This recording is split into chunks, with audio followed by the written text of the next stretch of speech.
Seguimos con nuestro estudio del Evangelio de Juan y hoy vamos a estar analizando 4 testimonios acerca de la divinidad de Jesús.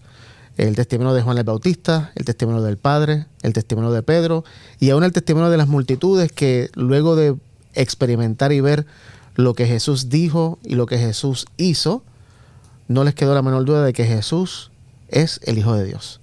Esto vamos a estar analizándolo hoy en Estudiemos Juntos.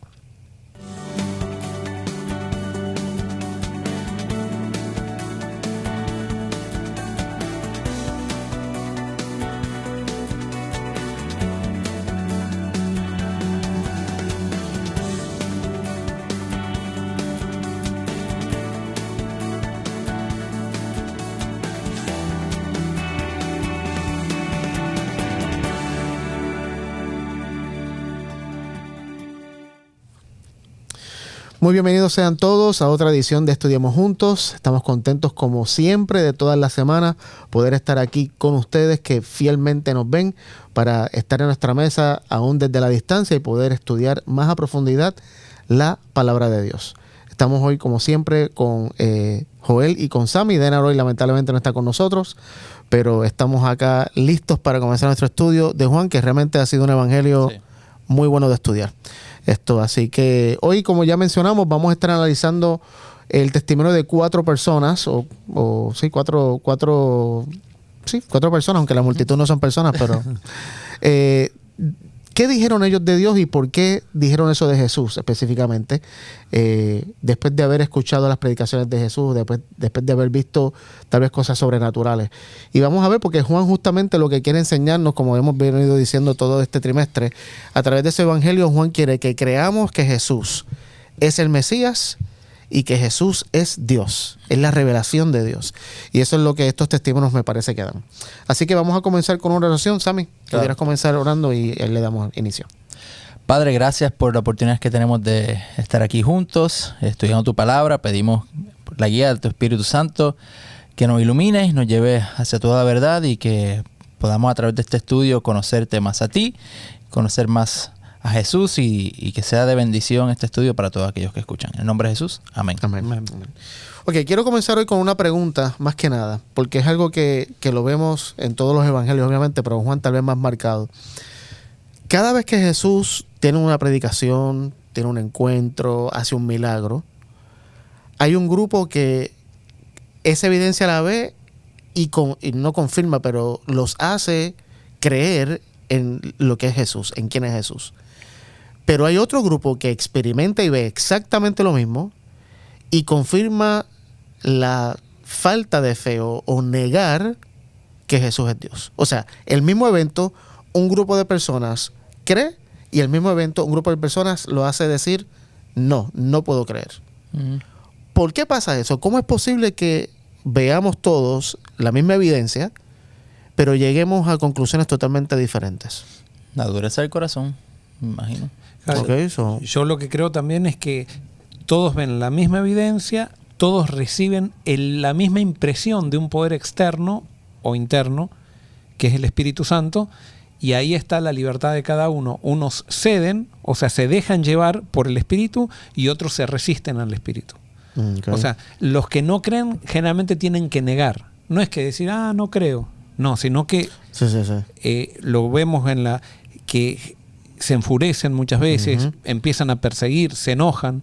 O sea, ¿por qué? Porque hay una fuerza interior del espíritu que para oponerse a esa fuerza tienen que ponerse agresivos, tienen que ponerse negativos. Yo ahí veo la diferencia. O sea, en todos actúa el mismo poder, en todos ven lo mismo, pero unos se resisten. No es que no creen, sino que se resisten a creer, porque tienen la compulsión a creer, si podríamos decir así.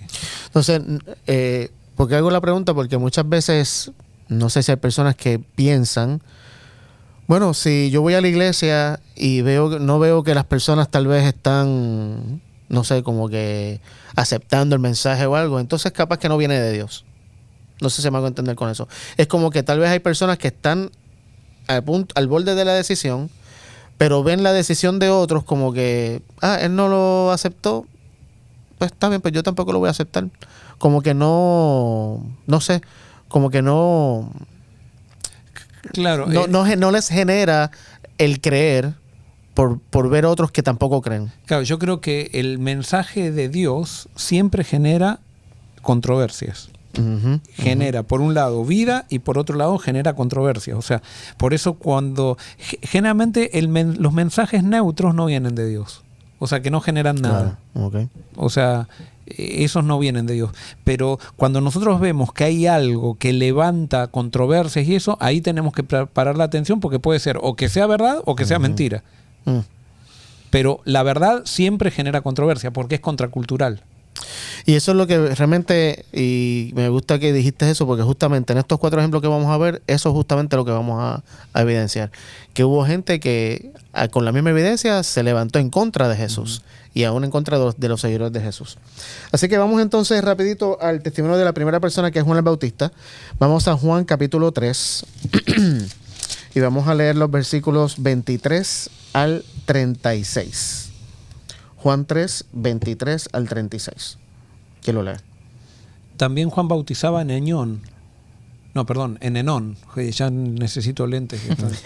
También Juan bautizaba en Enón, junto a Salim, porque había allí muchas aguas. Y la gente llegaba y se bautizaba, pues aún no habían encarcelado a Juan. Entonces se produjo una discusión entre los discípulos de Juan y algunos judíos acerca de la purificación. Y vinieron a Juan y le dijeron: Rabí, el que estaba contigo al otro lado del Jordán, de quien tú diste testimonio, él también bautiza y todos van con él. Respondió Juan: No puede el hombre recibir nada a menos que le sea dado del cielo.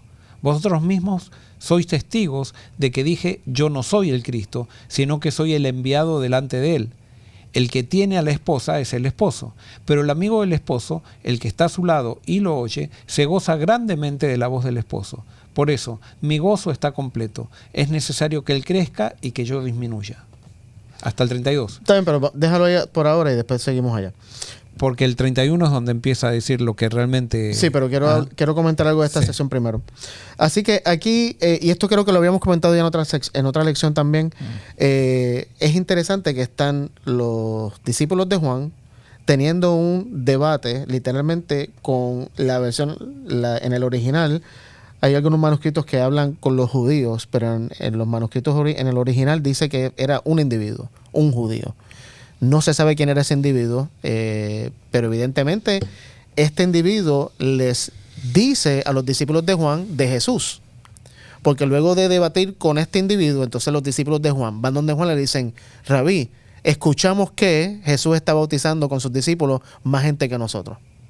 Así que ese debate ocurre con este individuo que es anónimo, y parece que el judío le dijo esa información a los discípulos de Juan, y ellos están obviamente un poco celosos porque escuchan que Juan, que fue el que comenzó este ministerio de bautismo por agua, inmersión, por el perdón de pecados y para entrar al reino, y ahora hay alguien que está copiándolo.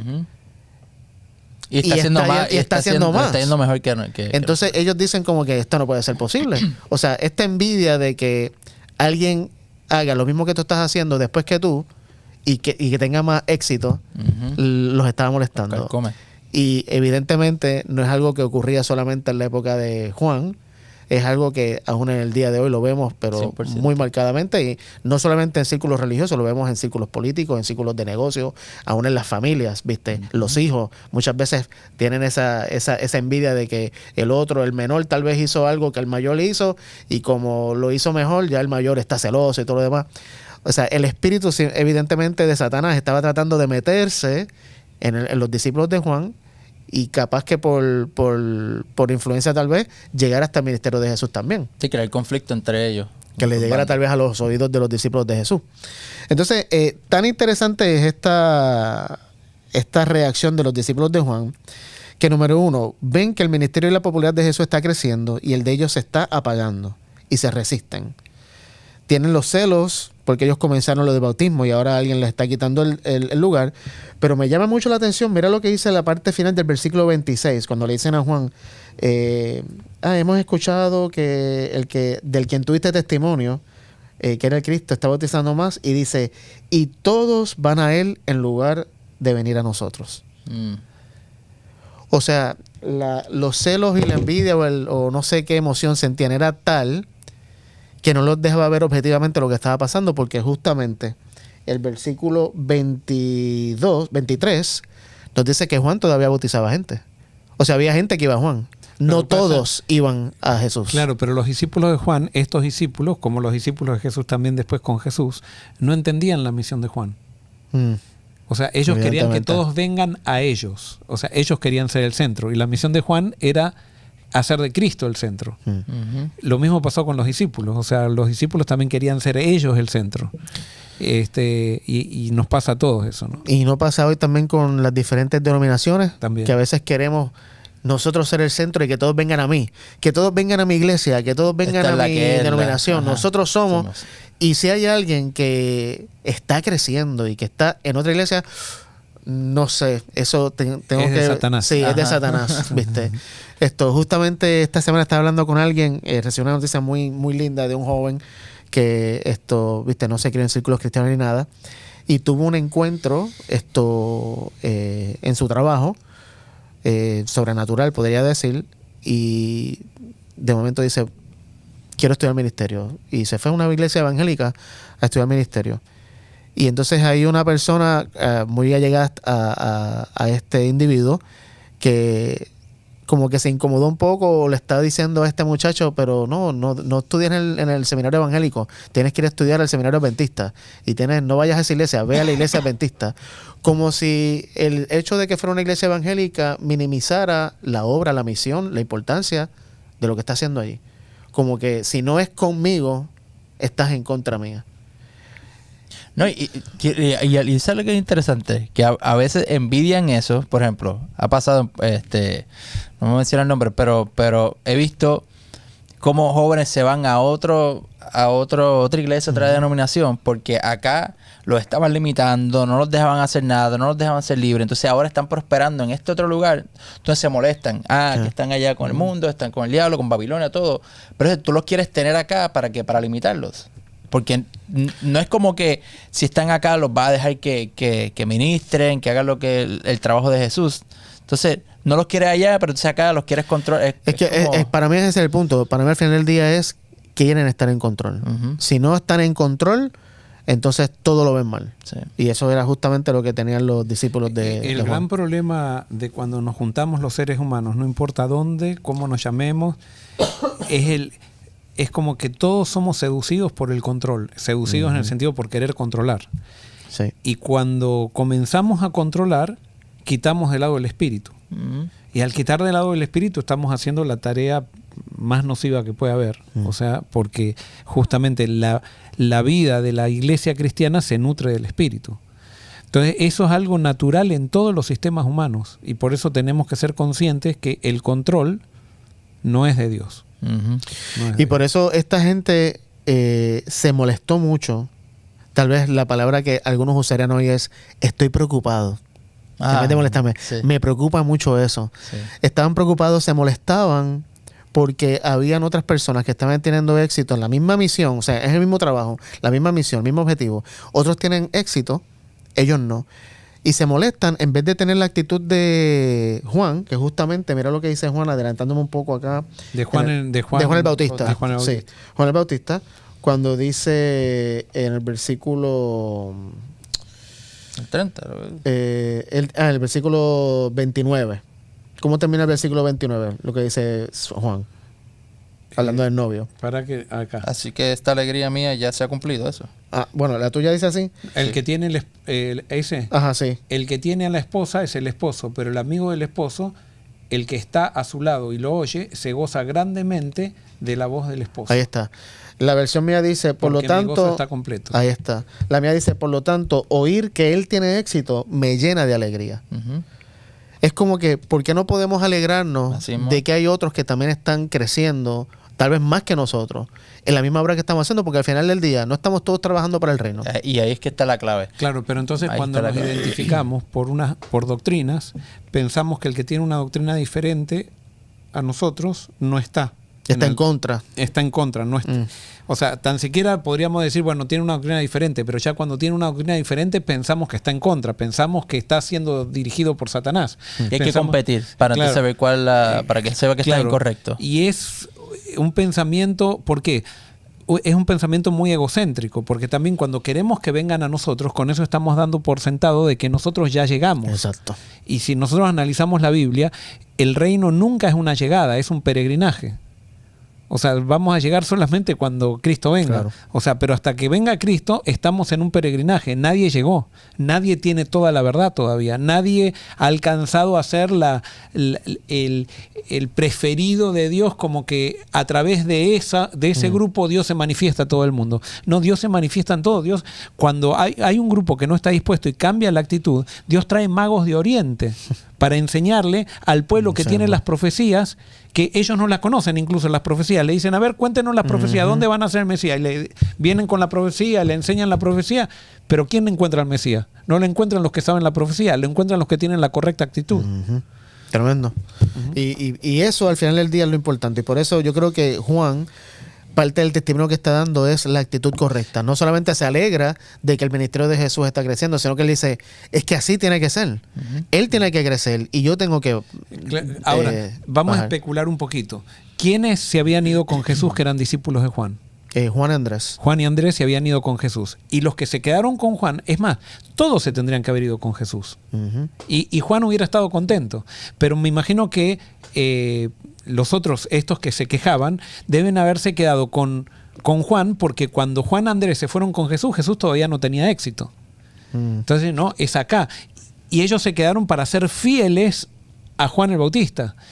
Y resulta que tenían que descubrir a Jesús. Y entonces ahora ellos querían, con la afirmación que estaban haciendo, era también una reprensión a Juan y Andrés que se habían ido con Jesús, como diciendo, ellos se fueron de los nuestros y ahora nosotros somos mejores porque ellos se fueron, ellos nos traicionaron y están haciendo una obra mayor que la que nosotros estamos haciendo. Y ellos pretendían encontrar en esas quejas eco en el oído de Juan y no lo encontraron. Sí. Todo lo contrario, fue como sí. que no, ustedes están mal.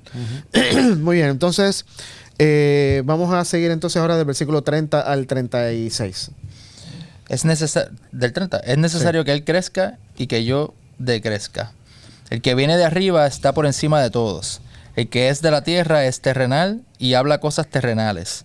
El que viene del cielo está por encima de todos y da testimonio de lo que vio y oyó, pero nadie recibe su testimonio. El que acepta su testimonio confirma que Dios es veraz, porque el enviado de Dios habla las palabras de Dios. Pues Dios no da el Espíritu por medida. El Padre ama al Hijo y ha puesto en sus manos todas las cosas. El que cree en el Hijo tiene vida eterna, pero el que se niega a creer en el Hijo no verá la vida, sino que la ira de Dios recae sobre él. Muy bien, así que, ¿qué respondió Juan el Bautista ante el chisme, si pudiéramos decir, que le trajeron los discípulos de él? Yo creo que ellos, como tú dijiste, Joel, ellos esperaban que Juan se escandalizara y dijera, ¿qué? Voy a hablar con Jesús porque eso no puede ser. Y al contrario, todo lo contrario. Juan dice en el versículo 27 que la fama, la popularidad, el del ministerio de Jesús es dado por Dios. Pues dice, nadie puede hacer, o sea, es por nada. Todo lo que bueno es recibido de Dios, y si él está prosperando es porque Dios está con él. Ahora, Juan también, aparte dice, el que viene arriba está por encima de todos. O sea, con eso está diciendo que Jesús vino de Es arriba. superior, correcto. Que es Dios, sí. Y ese es el testimonio, ¿viste? Una y otra vez ya lo había identificado como el Cordero de Dios que quita el pecado del mundo, y ahora también le dice el que viene de arriba, o sea, es él. Lo identifica como el novio también, que se llena de alegría. En lecciones pasadas nosotros dijimos, si mal no recuerdo, de que los judíos no pensaban de que el Mesías iba a ser Dios. Correcto. ¿Esa información de dónde la sacamos? ¿Cuál? De que los judíos no pensaban que el Mesías iba a ser Dios. Y creo porque en el Antiguo Testamento, tengo entendido, no hay un versículo exacto que diga que el Mesías es Dios. Bueno, habla de Padre Eterno, un niño nos es dado, Padre Eterno, consejero. Sí, claro. Y Daniel, Bueno, por ahí, claro, cuando habla Isaías. del Hijo del Hombre. O sea, por ahí eso fue que se pero ¿sabes molestaron por y qué? lo mataron cuando él dijo eso, y verás al Hijo del Hombre, entonces él te está comparando. Hoy estaba Sí. pensando, o sea, lo que Adán y Eva perdieron fue un reino. ¿no? Y entonces después todos los seres humanos trataron de instaurar un reino. Todos los seres humanos, todos los reinos, empezando desde Egipto, que se cree que fue el imperio más antiguo que existe, todos pensaban que los reyes, a pesar de que habían nacido de una mujer, eran dioses. Eran dioses encarnados, eran la manifestación pero de Dios no en la Israel. tierra. No, entonces a lo que voy, la idea de que, porque el Mesías iba a ser un rey, Claro, y descendiente de David. claro, no era ajena a lo que todo el mundo pensaba de que podía ser Dios. Lastimosamente los paganos también creían eso. Alguien puede decir, no, los judíos si pensaban que era Dios, y muchos también dicen, ve, Jesús simplemente es una continuación del paganismo. O sea, tiene una... claro. Pero lo que pasa, o podríamos decir que el paganismo era una degeneración de la promesa original de Dios. Lo podemos tomar de dos lados. Yo creo que el paganismo es una degeneración de la promesa original de Totalmente. Dios.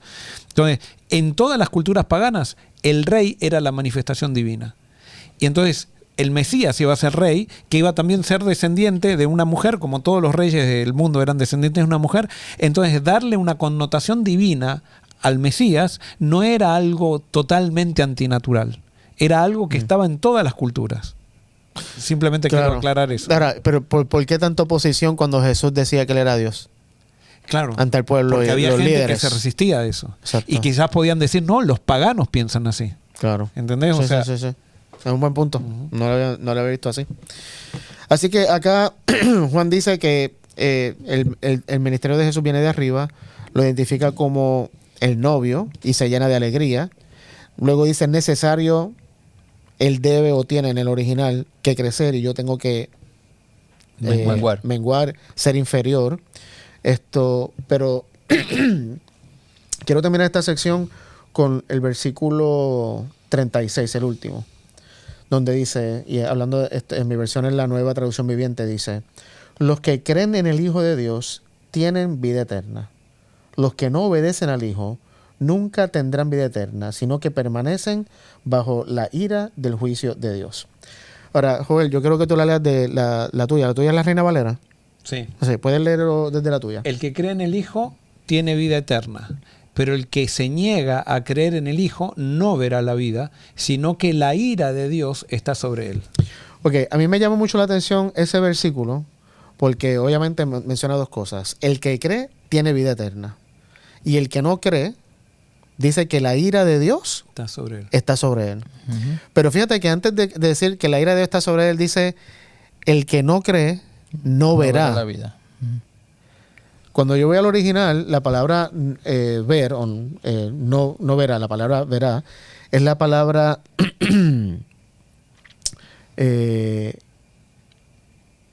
opta algo. Ahora mismo no encuentro la palabra en griego, pero sí quiere decir esto. No mirar, contemplar, no parecerle que tiene vida. O sea, es no mirar, no contemplar, que no le parece. ¿Y por qué me llama mucho eso la atención? Porque justo aquí hemos dicho muchas veces que el tener vida eterna sí es creer. El no tener vida eterna, pudiéramos decir que es muerte eterna, a lo que algunas personas llaman la ira de Dios, es justamente y literalmente en el griego es la palabra de donde viene la palabra oftalmólogo, porque es de visión. Realmente el que no cree ve a un Dios airado y por eso no ve vida eterna. No sé si me va a entender con eso. Sí, El que no cree no ve la realidad. Sí, que esa, como tú dices, ahí está dada para ti, está hecho, pero entonces no lo...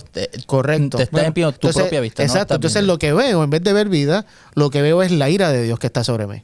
Justamente, ese mismo concepto está en Juan capítulo 3, versículo 3, donde Jesús le dijo a Nicodemo, de cierto os digo, que el que no nace de nuevo no puede ver el reino, no puede entrar, no puede ver el reino de Dios. Y después, Bueno. en las bienaventuranzas, en Mateo capítulo 5, dice, bienaventurados los de limpio corazón, porque ellos verán a Dios. Si no tengo el corazón limpio, no lo veo. O lo veo tergiversado. Claro, lo veo un Dios airado, Exacto. lo veo un Dios que no es. O sea, no lo puedo ver. Cuando yo veo a un Dios airado, no estoy viendo a Dios. Estoy viendo a otra persona. Y también yo creo que viene el caso es cómo se obtiene la salvación. Si tú piensas que la salvación llega al creer, entonces estás equivocado. La salvación no es porque creíste entonces fuiste salvado. Tu salvación Exacto. ya es dada por Jesús. Te fue dada. Cuando crees la ves. Exacto, y entonces eso viene siendo por obra. Entonces, si interpretamos que la salvación llega cuando tú crees, entonces que eres salvo, pues entonces es por obra la Claro, salvación. porque el creer es meritorio. Exactamente. Y no puede ser eso. Exactamente. Eso también está confirmado en Apocalipsis 6, cuando está hablando del sexto sello, en el versículo 15, donde dice: entonces todo el mundo, los reyes de la tierra, los gobernantes, los generales, los ricos, los poderosos, todo esclavo y hombre libre, se escondió en las cuevas y entre las rocas de las montañas, y gritaban a las montañas y a las rocas: caigan sobre nosotros y escóndannos del rostro de aquel que se sienta en el trono y de la ira del Cordero, porque ha llegado el gran día de su ira, y ¿quién podrá sobrevivir? La ira del Cordero. Los corderos nunca están airados. O sea, ¿entiendes? ¿Cómo se aira un cordero? Pero ¿qué pasa? Estas personas han decidido no aceptar y creer la revelación que Dios ha dado a través de Jesús. Por lo tanto, ven a un Dios, a un cordero, con los colmillos por fuera, perdón, así con los ojos rojos, con garra. O sea, literalmente algo que no existe, pero sí lo ven. Ahora vos fíjate, ¿cuál es la reacción de ellos cuando ven eso? Quieren morir. Quieren morir. O sea, eso es lo que pasa. Eso fue lo que vivió Jesús en la cruz. Cuando Dios puso la culpa nuestra sobre Jesús, Jesús dijo: ¿por qué me has desamparado? O sea, vio a Dios como nosotros lo vemos cuando pecamos. O sea, a través de la culpa. Tremendo. Y por eso la culpa no es divina. Nunca Dios nos pone culpa. Hay gente que piensa: tiene que sentirse culpable para poder... No, el arrepentimiento es de Dios, que es diferente a la culpa. O sea, la culpa no nos permite ver a Dios. Exacto. El arrepentimiento sí, pero el arrepentimiento incluso es un don. Yo lo único que tengo que hacer es buscar a Dios, aunque no sienta nada, aunque lo vea irado y todo eso, es ir en contra de la ira de Dios. Si podemos decir, de la percepción que tengo, eso es la fe, es una decisión la fe. Tremendo. ¿No? Muy bien. Entonces, hay otra sección de Juan, en Juan capítulo 1, otro pedazo del testimonio de Juan el Bautista. Juan capítulo 1, 32 al 36. Dice: además Juan testificó diciendo: vi al Espíritu que descendía del cielo como paloma y que permanecía sobre él. Yo no lo conocía, pero el que me envió a bautizar con agua me dijo: sobre quien veas descender el Espíritu y permanecer sobre él, ese es el que bautiza con Espíritu Santo. Y yo lo he visto y testifico que este es el Hijo de Dios. Hasta el 36. Al siguiente día estaba otra vez Juan y con él 2 de sus discípulos. Y mirando a Jesús que andaba por allí, dijo: este es el Cordero de Dios. Hasta ahí. ¿Hasta ahí? Sí. Ok. ¿Por qué me llama mucho la atención esto? Porque como mencionábamos ahorita, ¿cuál era la visión que tenía el pueblo judío del Mesías? Ya lo hemos mencionado antes, que era el que iba a sentarse como rey, que iba a levantar la nación judía de nuevo, que iba a destruir todas las naciones que oprimían al pueblo de Israel y iba a permanecer un reino eterno. Y aquí es la primera vez que se identifica al Mesías, en el Nuevo Testamento tal vez podríamos decir, como un cordero. Para la mente judía, cuando tú le hablabas a un judío un cordero, ¿qué pensaba? Sacrificio. Sacrificio, muerte. So, evidentemente Juan, al apuntar a Jesús como el Cordero de Dios que quita el pecado del mundo, justamente el Cordero quita pecado es el santuario. El Cordero que transfiere mi pecado al Cordero, y el Cordero muere en mi lugar y mi pecado es quitado.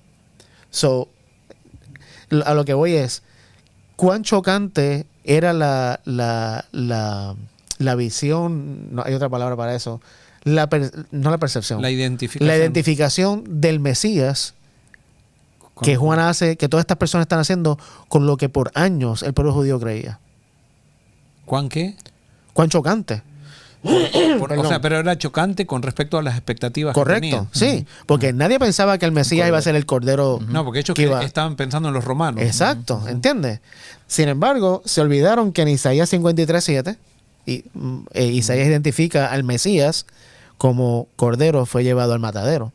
Entonces, esas son las cosas que, y lo vemos también en los evangelios, los discípulos, Jesús les dijo tantas cosas claras y no lo veían. No lo veían. ¿Por qué? ¿Porque no era el tiempo? ¿O porque ellos no estaban listos? No sé. Es que yo creo que cuando uno tiene ya una idea preconcebida y ya tú estás arraigado en eso, por más que te lo digan, es bien difícil a veces uno aceptar nuevas verdades. Te lo pueden decir, te lo pueden repetir, pero ya para ti, cuando tú tienes algo que por ejemplo, como le llamamos aquí, una doctrina que tú dices, esto no se mueve para nada, y por más que te digan otra cosa, tú jamás vas a verlo de otra manera. Y más que si ya tú tienes una idea en tu mente, por ejemplo, ellos veían, ya estaban tan emocionados por lo que ellos pensaban que iba a suceder y lo que ellos pensaban que Jesús iba a hacer, que por más que le digan cosas, ya ellos, como que uno se emociona por algo y te dicen, como uno esté emocionado por algo, entonces las letras pequeñas no las vemos. Digo, las vemos pequeñas y las ignoramos, aunque son evidentes.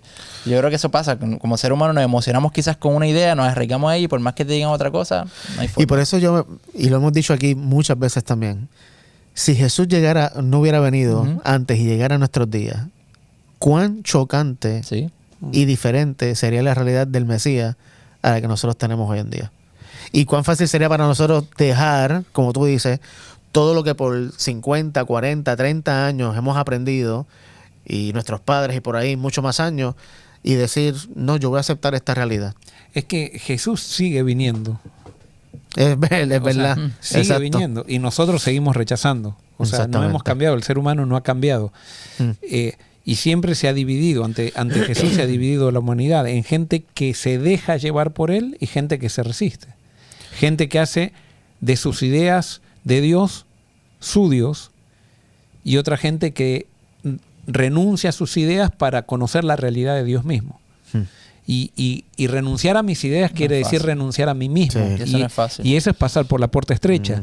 Y justamente los religiosos de la época de Jesús eran los menos dispuestos a pasar por la puerta estrecha. Cuando Jesús habla, vayan por la puerta estrecha y el camino ancho es el que lleva a la perdición, no le estaba hablando a drogadictos del camino ancho, le estaba hablando a religiosos que andaban por el camino ancho, estaba hablando a personas que guardaban el sábado que andaban por camino ancho, le estaba hablando a personas que para estar puros en su cuerpo colaban el mosquito, o sea, para no contaminarse, y para eso Jesús a esas personas decía que estaban en el camino ancho.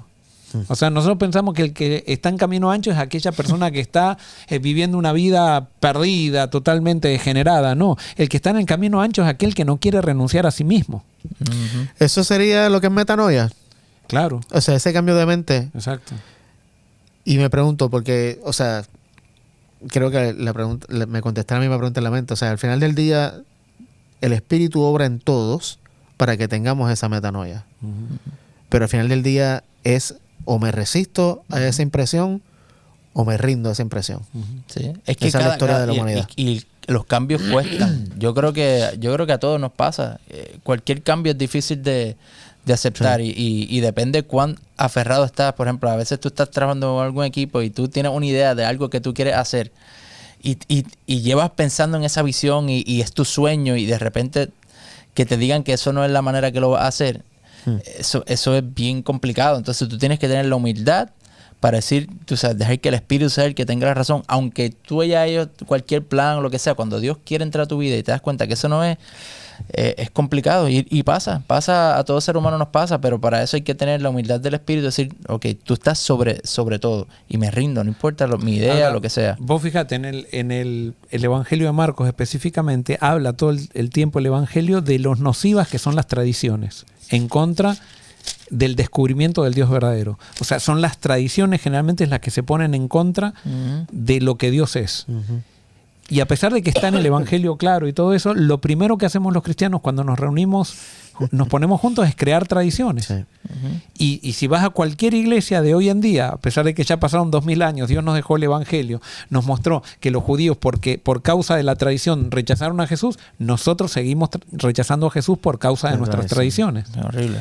Hacemos lo mismo, es el mismo círculo vicioso.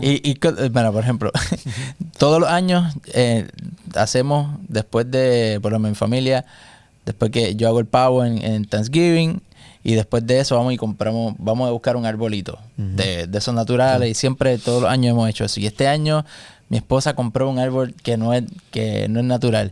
Y yo estaba como que, la tradición era como que, y lo veo ahí en la casa, y yo, Dios mío, entonces era como que no, vamos a ponerlo antes ahora, y era como que no, pero es que ese es el momento. Y es complicado. Sí. Y eso son las tradiciones, pero cuando te pones a ver, No importa cuándo sea, lo importante es el momento familiar que se haga. Y yo creo que ahí es que está lo bonito de eso. Entonces no es cuestión de que, entonces ustedes están hablando de pecar. No. Estamos llevando lo mismo, estamos exaltando a Jesús. Pero las tradiciones nos pueden bloquear a que Dios quiera hacer algo diferente. Y lo importante es que nos estemos regocijando en Él y que lo hagamos a Él el centro. Olvídate de las tradiciones, lo que pueden hacer es eso, causar daño. Que no perdamos la imitación de Él, la glorificación de Él. A veces por defender una tradición estamos dispuestos a perder a Jesús dentro de nuestra vida. Y que quizás en esa tradición estaba Jesús incluso. Pero es como, por ejemplo, ahora, vos por pelear con tu familia podés entrar, entonces insultarlos y todo, con tal de mantener una tradición que fue muy linda y que no estaba mal. Pero entonces daño lo que se quiere creer, porque lo otro también es lo mismo. O sea, es para compartir para todo. Que me hicieron recordar, a mí nos pasaba mucho eso antes cuando vivíamos en Michigan, que los nenes eran más pequeños. Viste, yo me crié en un hogar donde los viernes antes de la puesta del sol todo tenía que estar limpio. Y esto muchas veces nos pasó que nos daba una ansiedad porque el sol estaba a punto de caer y no estaba todo limpio y me ponía a pelear con Sasha conmigo, con los nenes, pero olvídate, tenemos que hacerlo todo y nos pasamos por encima, pero todo tiene que estar limpio para el sábado. Y después yo me quedaba como que, ¿de qué vale que esté todo limpio? Y creo que se lo mencioné Sasha muchas veces. ¿De qué vale que esté todo limpio si nosotros estamos molestos, estamos así de mal humor, viste, amargados? ¿De qué vale? De que todo esté limpio, pero todo es por la tradición. Y muchas veces sin duda la tradición juega ese peso. Pero hay otra realidad también, que a veces lo que Jesús decía estaba fuerte. Y ese es el testimonio de Pedro. Vamos a Juan 6, 51 al 54 y brincar al versículo 60 después. Fíjate, si tú estuvieras hoy por hoy escuchando a alguien decir esto de sí mismo, y esta persona dice que él es el Cristo, ¿cuál sería tu impresión? Juan 6, 51 al 54 y después el 60. Yo soy el pan de vida. Perdón, ¿del 51 al qué dijiste? Al 54. Yo soy el pan vivo que descendió del cielo. Si alguno come de este pan, vivirá para siempre. Y el pan que yo daré es mi carne, la cual daré por la vida del mundo. Los judíos discutían entre sí y decían, ¿y cómo puede darnos a comer su carne? Jesús les dijo, de cierto les digo, si no comen la carne del Hijo del Hombre y beben su sangre, no tienen vida en ustedes. El que come mi carne y bebe mi sangre, tiene vida eterna, y yo los resucitaré en el día final. Hasta ahí, hasta el 54, sí. Y ahora el 60. Dice, al oír esto, muchos de sus discípulos dijeron, dura es esta palabra, ¿quién puede escucharla? ¿Qué tú harías si escuchas un tipo decir, no, es que tú tienes que comer mi carne y beber mi sangre? Bueno, justamente esa fue la acusación después que los romanos le hacían a los cristianos, que los acusaban de caníbales. Sí, literalmente. Pero porque Jesús no explica en ese momento a qué se refiere, lo explica. Ahora, Jesús tendría después que haber dicho otra cosa. No, pero no sabía él que después lo iban a usar eso en su contra. Y yo creo justamente esta semana estaba hablando también con alguien sobre esto, porque a veces queremos que las palabras superficiales que leemos en la Biblia nos digan todo y descubrirlo todo superficialmente. Y yo creo que por alguna razón Dios lo dejó para que es solamente el que profundiza. Y obviamente hoy en la letra escrita, pero tal vez el que estaba pendiente escuchando a Jesús en vivo tenía que analizar y profundizar en las palabras, no simplemente por algo pasajero, algo liviano, superficial. El que se queda con lo superficial no va a entender. Lo que pasa, yo no sé, ustedes con las parábolas pasaba lo mismo. Ustedes son predicadores también, ¿no? Y yo creo que todos los predicadores, no sé si les ha pasado esto, pero hay gente que muchas veces se acerca y dice, no tendrías que haber hablado haber dicho lo que dijiste, tan siquiera decirlo de otra manera, pero eso no lo hubieras explicado. No estaba mal, pero con eso la gente piensa mal. ¿Quién piensa mal? El que no quiere, el que quiere ya tiene una guerra en el corazón, es el que piensa mal. Si fuera por eso, Jesús no tendría que haber ni venido a la tierra, Pablo no tendría que haber escrito la epístola a los romanos, porque todo se tergiversó. La Biblia no se tendría que haber escrito, porque la Biblia justamente es el libro más tergiversado que hay muchas veces. Y sin embargo Dios lo dio. ¿Por qué? Porque no pasa por entender o no entender, pasa por la actitud de la persona con que escucha. La persona que escucha con una actitud correcta puede discernir por medio del Espíritu qué es lo correcto, o sea, puede profundizar. La persona que, como vos decís, está en lo superficial que quiere simplemente escuchar algo, pero no le interesa entregarse a Dios, va a tergiversar todo. Sí. Y no sé si esto era el caso, pero a veces, no sé si tiene que ver, cuando uno va a tomar decisiones por emociones, siempre está mal. Y sucede en este tiempo de política y todo esto es lo que estamos. Tú ves que muchas veces los políticos de todos lados utilizan la emoción para que tú tomes decisiones basadas en tu emoción. Entonces tú ves que con el coraje, con lo que sea, entonces al hacer eso no estás viendo, pero vamos a ver lo que es lo lógico, lo que se supone que sea lo real, la verdad, y pensar de una manera lógica, que realmente me conviene lógicamente, no por emoción. Entonces yo creo que nos sucede esto, entonces nos emocionamos, entonces no, eso está mal. ¿Qué es lo que realmente está tratando de decir? ¿Qué es lo que implica esto? Vamos a analizar. Entonces, como seres humanos, yo creo que tenemos que saber diferenciar esas decisiones. ¿Las estoy tomando a la ligera ahora por emoción o realmente estoy tratando de entender lógicamente? Cuando algo me cae mal de alguien que dice algo que me choca, no porque me choque quiere decir que está mal. Exacto. Puede ser que está mal. O sea, puede ser que está mal. Pero no porque me choque quiere decir que está mal. Porque entonces con Jesús lo hubiéramos rechazado siempre. Porque, justamente lo que pasó acá. Claro, todo lo que decía Jesús chocaba. Sí, traía división. Y por eso acá dice muchos de sus discípulos, no de los 12, pero habían más. Sí. Esto es muy difícil de entender. ¿Cómo puede alguien aceptarlo? Y entonces, cuando dice que esto es muy difícil, la palabra en el griego esto es áspero, es duro. Porque no sé si han escuchado el refrán que dice que la verdad es dura. Sí, es como espina. Exacto. Y justamente eso es lo que vino a traer Jesús, la verdad. Y la verdad duele. La verdad es dura. Entonces dice el versículo 61, Jesús estaba consciente de que sus discípulos se quejaban y así que les dijo, ¿acaso esto los ofende? La palabra en griego es escandalizo, que literalmente significa piedra de tropiezo. Es como que lo que yo les estoy enseñando es piedra de tropiezo para ustedes. O sea, se caen por eso. Exacto. Es como que, ¿en serio? Y entonces, obviamente, que estamos hablando del testimonio, en el versículo 62, ¿qué pensarían entonces si ven al Hijo del Hombre ascender al cielo otra vez? Solo el Espíritu da vida eterna. Los esfuerzos humanos no logran nada. Las palabras que yo les he hablado son espíritu y son vida. Y para mí ahí Jesús está explicando, obviamente tal vez al que está analizando, qué quiso decir él con el que come mi carne bebe mi sangre. Porque él dice, el que come mi sangre bebe mi sangre tiene vida. Y aquí él dice, mi palabra y el espíritu son las que traen vida. Cuando él decía, come mi carne y bebe mi sangre es, absorbe mis palabras. O sea, lo que te estoy diciendo, analízalo, razónalo, hazlo parte de ti, créelo. Y eso te va a dar vida. Y entonces, en el versículo... ¿Quién puede leer del 66 al 69? Dice, desde entonces muchos de sus discípulos volvieron atrás y ya no andaban con él. Dijo entonces Jesús a los 12, ¿queréis acaso iros también vosotros? Le respondió Simón Pedro, Señor, ¿a quién iremos? Tú tienes palabras de vida eterna. Y nosotros hemos creído y conocido que tú eres el Cristo, el Hijo del Dios viviente. Jesús le respondió, ¿no os he escogido yo a vosotros los 12 y uno de vosotros es diablo? Hablaba de Judas Iscariote, hijo de Simón, porque él era el que lo iba a entregar y era uno de los 12. ¿A quién iremos? Tú tienes palabras de vida eterna y añade, y nosotros, hablando por los 12, Pedro, obviamente tomando la palabra tal vez de otros, nosotros hemos creído y sabemos o conocemos, dice otras versiones.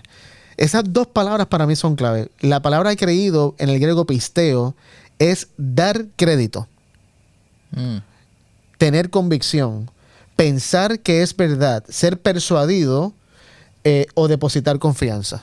Wow. Nosotros hemos depositado nuestra confianza, nosotros te damos crédito, nosotros tenemos la convicción, pensamos que tú en verdad eres el que trae las palabras de vida. Y la palabra conocer es ginosco, que quiere decir aprender a conocer, llegar a conocer, percibir, sentir o saber. Y por eso, para mí esto es muy grande porque los 12 discípulos, sin duda, yo creo que esto Pedro no lo dijo por decirle algo lindo a Jesús en un momento donde todos lo abandonaron. Sin duda, Pedro y los 12 estaban en eso, aún Judas. Ujú. Bueno, me llama la atención, nunca me había dado cuenta de lo que dice Jesús ahí. O sea, Jesús eligió a Judas. ¿Sí? Dice, no es escogido a vosotros los 12, Los 12. porque hay corrientes que dicen, no, Que Jesús no sí, eligió exactamente. a Judas. Sí, Exactamente. es verdad. Sí. Eso. Hay gente que dice eso. O sea que Jesús eligió a uno que se transformó en diablo. Sí, lo escogió. Y entonces, los 12 dice que creen y conocen que Jesús tiene las palabras de vida eterna. Pero los 12 eran imperfectos. Uno de ellos era un diablo todavía, pero estaba en ese proceso de que sí creía, sí conocía. Más adelante decide no creer más en que Jesús es la palabra de vida, como Jesús la estaba predicando, como Jesús la estaba viviendo. Decide seguir la tradición, que ese es Judas, ¿no? Y, Ajá. no, y muere convencido De que Judas. sí, O sea, convencido de de que Jesús era alguien Exacto. que él había rechazado, ¿no? Exactamente. Algo indiferente a lo que él pensó. O sea, él lo aceptó, después lo rechaza. No es que lo aceptó, se dejó llevar por las evidencias, después las rechaza y muere justamente porque eran las evidencias tan claras de que era. Contundentes de que era lo que él estaba rechazando ser. Exacto. Así que, no sé, para mí esto me llena de esperanza porque puede haber alguien que sienta que su vida es imperfecta, que todavía tiene celos en vida, que los 12 discípulos estaban todo el tiempo con celos en vida de quién va a ser el mayor, quién va a ser, pero creían y conocían y seguían. Ujú. Y para mí esa es la clave. En el peregrinaje cristiano no es decir, ya yo creo, yo conozco y ya hay... O sea, no, tenemos que perseverar, tenemos que seguir con todas nuestras flaquezas, con todos nuestros shortcomings, no sé cómo se dice eso en español, limitaciones. Hay que seguir a Jesús, estar con Jesús. Porque Él, las palabras, Él, y Él es la palabra, o sea, literalmente Él es la palabra. Jesús es lo único que nos puede dar vida. Y por eso este es el testimonio que da Pedro. Vamos a los últimos dos, en los minutos que nos quedan, el testimonio del Padre. Vamos a Juan 5, 36 al 38. ¿Qué dice Juan 5, 36 al 38? Pero yo cuento con un testimonio mayor que el de Juan.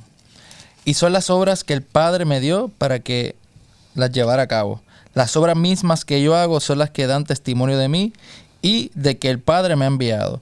También el Padre que me envió ha dado testimonio de mí.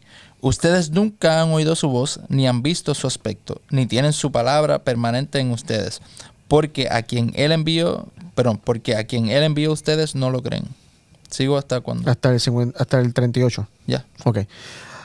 ¿Cuál es el testimonio del Padre? Jesús dice aquí que el Padre da testimonio porque el Padre ordenó, por decir una palabra, o creó milagros y obras para que Jesús hiciera.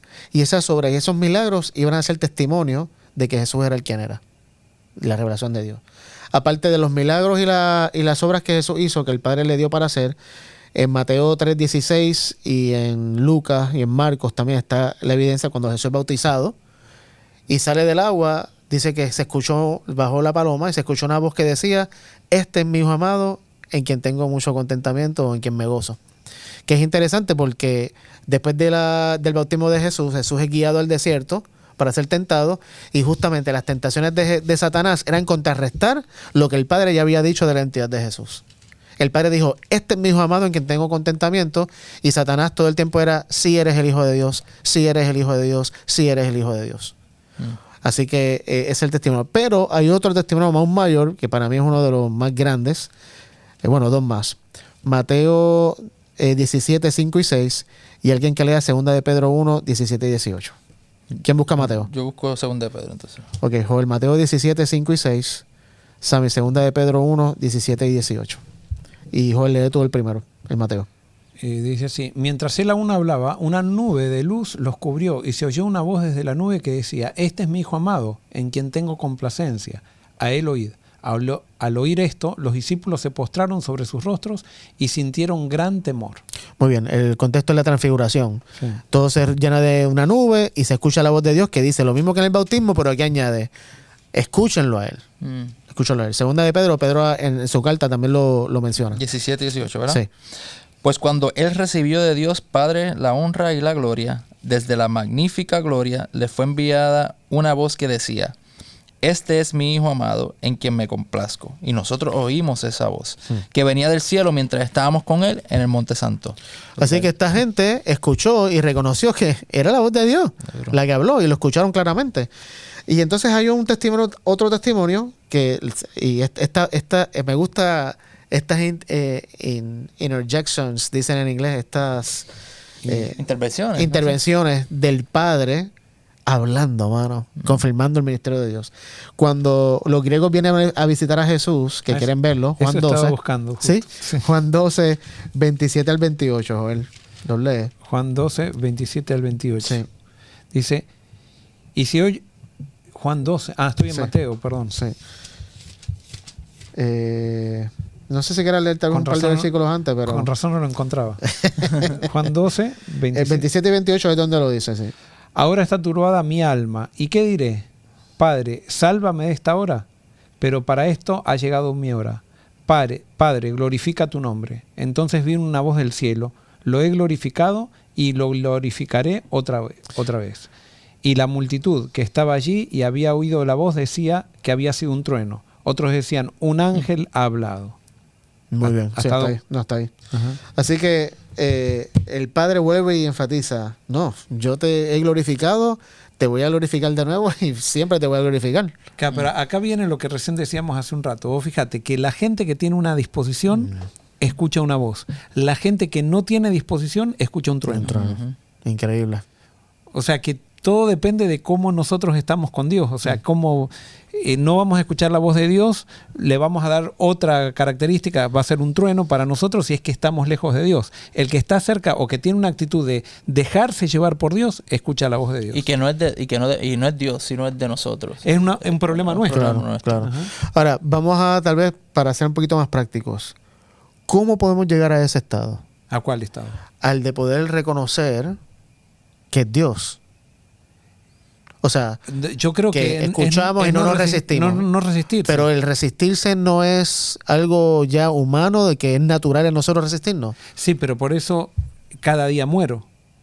¿Cómo? Debemos rendirnos, justamente. La vida cristiana, las comunidades religiosas nos enseñan que la vida cristiana es luchar, es tratar de portarse bien. Y la vida cristiana es todo lo contrario, es rendirse. Es morir todos los días a nosotros mismos para dejar que Él viva en nosotros. O sea, es como tú dijiste ahorita, tal vez es ir totalmente en contra, intencionalmente todos los días, de lo que yo quiero hacer. Sí, o sea, salvo que... hasta que esté en el espíritu. O sea, cuando estoy en el espíritu, lo que quiero hacer es la voluntad de Dios. Pero mientras estoy en ese proceso, porque lo que pasa es que eso lo he escuchado muchas veces, pero prácticamente ¿cómo llego a ese punto? O sea, digamos que hay alguien ahora mismo que no es cristiano, no sigue la Biblia y está escuchando esto tal vez y dice, yo quisiera experimentar eso. ¿Cómo puedo llegar ahí? Bueno, ahí justamente consagración. Yo le llamo a esa palabra consagración. Es cuando vos pones a Dios en primer lugar. No hay nada que... O sea, no estás diciendo voy a ver, o sea, No, es cuando te entregas a eso. O sea, y es rendirse eso. Claro. Entregarse es rendirse. Yo creo que ahí es también la sinceridad del corazón, porque y alguien que no conozca de esto, del Padre, de Jesús, y Dios no se puede comunicar con ellos. Claro, entonces puede haber uno que sí, otro que no, y yo entiendo que ahí está también la sinceridad. O sea, ¿qué es la sinceridad? ¿Qué es la sinceridad? Por eso te digo que... es no resistirse al espíritu. Por eso, pero claro. que no es que eso... una persona que, por ejemplo, no conoce esa semántica del espíritu. Pero está en el espíritu. Claro, entonces, exacto. que no es como que tienes que conocer a la persona que tiene que tener conocimiento del espíritu. Sí, porque es la revelación que Dios te da, claro, de la manera que Él te la da. Y hay personas que tienen esa inclinación, que Dios les habla de cualquier manera y no necesariamente han conocido, tienen esta luz, pero sí Dios les habla. Y hay gente que se resiste a eso y hay otros que no. Claro. Y en todas las corrientes yo creo que trabaja el espíritu. No todas las corrientes son verdad, pero no porque no sean verdad están condenados. Exactamente. Y el espíritu está trabajando con lo poco, por ejemplo, y espero que nadie se escandalice por lo que voy a decir, pero si vos, por ejemplo, lees los principios del budismo, vas a encontrar muchos principios que son correctos, que están alineados con... Claro. Entonces, los budistas que no se resisten a esos principios, están siendo guiados por el Espíritu. Por supuesto, todavía no tienen, y alguien puede decir, bueno, vos estás hablando desde el punto de vista de Cristo, pero para mí Buda es como Cristo, o sea, Cristo es uno más. Bueno, yo no creo eso, yo creo que Cristo es la luz y todos tienen que llegar a Cristo, claro, aunque no todos lleguen a Cristo, pero es gracias a Cristo que se revela, gracias a Dios que hay verdades en todas las otras corrientes, que si no nos resistimos, Dios nos va llevando a todos hacia...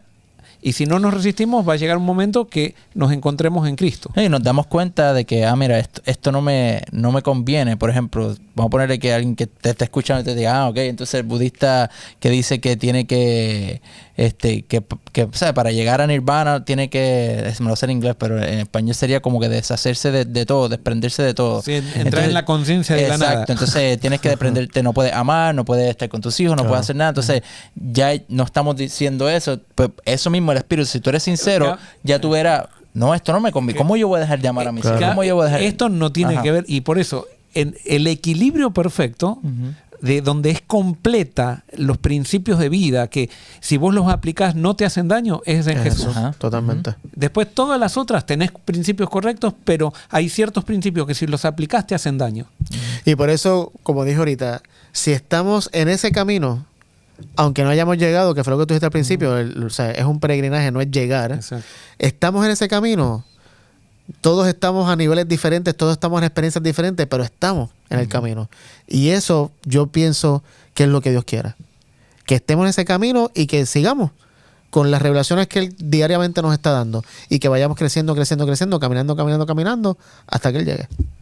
So, anyway, no tenemos tiempo para más. El último testimonio era de la multitud cuando Jesús multiplica los panes y los peces y mandan a arrestarlo y los guardias dicen, es que nunca escuchamos a nadie hablar como él. So, hasta los guardias dieron testimonio de que Jesús era alguien mucho mayor. Bueno, anyways, la conclusión de la lección es que sin duda no solamente Jesús dio testimonio de quién era a través de las obras que hizo, pero múltiples personas que tuvieron ese encuentro y tuvieron ese contacto con Jesús también testificaron de que Jesús no era simplemente otro grande profeta. Jesús es Dios encarnado, es el Cristo, es el Mesías. Y si eso es cierto, tiene consecuencias tremendas para nosotros. Así que eso es todo. Vamos a terminar con oración. Joel, ¿puedes terminar? Querido Señor, gracias por este estudio, gracias por lo que vamos aprendiendo. Y hay algo que nos damos cuenta que te tenemos que pedir, es que nos des un corazón sencillo, un corazón que no se resista a la obra del Espíritu, un corazón que esté dispuesto a analizar y a desechar lo que no viene de ti y a quedarnos con lo que sí viene de ti, por más que nos cause, nos parezca raro o nos parezca chocante. Señor, queremos ser hijos tuyos y sigue bendiciendo este estudio para que podamos seguir conociéndote mejor. Esto te lo pedimos en el nombre de Jesús. Amén. Amén. Amén. Bueno, como todas las semanas, gracias por estar con nosotros. Esperamos que esto haya sido de bendición y te esperamos entonces la próxima semana en otra edición de Estudiemos Juntos. Dios te bendiga.